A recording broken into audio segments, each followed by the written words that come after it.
देखिए, किसी वस्तु में उसकी स्थिति के कारण जो ऊर्जा उत्पन्न होती है उस ऊर्जा को हम बोलते हैं स्थितिज ऊर्जा। इसे हम यू से प्रदर्शित करते हैं। अब इसे समझने के लिए मान लेते हैं हमारी कोई वस्तु यहाँ पर है। अगर हम किसी कारणों से इसे कुछ ऊंचाई तक ले जाए, पृथ्वी से h ऊंचाई तक, माना ये हमारी पृथ्वी है, पृथ्वी का धरातल है, इससे हम स्मॉल h ऊंचाई पर ले गए पिंड को, तो ये पृथ्वी से कुछ ऊपर पहुंचकर इसके अंदर एक ऊर्जा उत्पन्न हो जाएगी जिसके कारण ये पृथ्वी से नीचे की ओर आएगी। ठीक है, इस ऊर्जा को बोलेंगे हम स्थितिज ऊर्जा। तो पृथ्वी से h ऊंचाई पर कोई पिंड होता है तो उसकी स्थितिज ऊर्जा का फॉर्मूला क्या होता है? mgh। जैसे वस्तु का मात्रक क्या होगा? किसी भी प्रकार की ऊर्जा हो, उन ऊर्जाओं का मात्रक हमेशा क्या होता है? जूल। और सभी तरह की ऊर्जाओं की जो विमा होती है, इसके विमा क्या होती है? ml² T⁻²। ऊर्जा की, कार्य की सेम विमा होती है, बिल्कुल एक जैसी। अब आपके सिलेबस में एक टॉपिक है स्प्रिंग की स्थितिज ऊर्जा। कोई स्प्रिंग है हमारा, उसकी ऊर्जा, वो भी कौन सी? स्थितिज, स्प्रिंग की स्थितिज ऊर्जा। इससे आपको स्थितिज ऊर्जा सही तरीके से समझ में आ जाएगी। जैसे मान लेते हैं हमारा कोई दृढ़ आधार है, जमीन का मान लेते हैं, और यहाँ पर एक हमने रोड लगा दी। इस रोड से हमने कोई स्प्रिंग लगाया है, माना ये स्प्रिंग है हमारा।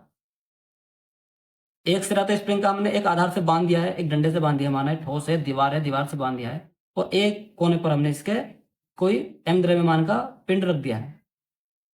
ठीक है, तो देखिए जब तक ये अपनी नॉर्मल अवस्था में, तब तक इस पर हमारी कोई ऊर्जा नहीं लगती, कोई बल नहीं लगता। अब जैसे ही इसी स्थिति पर हम एक बल लगा दें इस दिशा में F, तो ये मान लेते हैं इस दिशा में, देखिए ये इसकी माना L लंबाई थी इसकी। अब क्या होगा? जैसे हम इस दिशा में बल लगा देंगे ये, तो ये कुछ दूर और चला जाएगा, माना यहाँ तक आ गया है,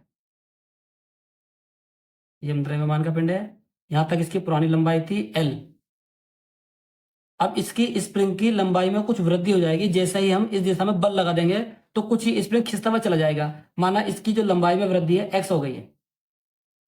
यहाँ तक तो इसकी पुरानी लंबाई थी, जब हमने इस दिशा में इसे खींचा गुटके को, तो ये इसने स्प्रिंग की लंबाई में x वृद्धि कर दी है। अगर हम माना इसका बल नियतांक क्या हो, कितने बल से खींचा जाता है, ठीक है, तो यहाँ पर स्प्रिंग की स्थितिज ऊर्जा, इसमें तो कुछ नहीं थी, मगर इसमें इसकी लंबाई में वृद्धि होने के कारण कुछ ऊर्जा आ गई, और वो ऊर्जा क्या होती है?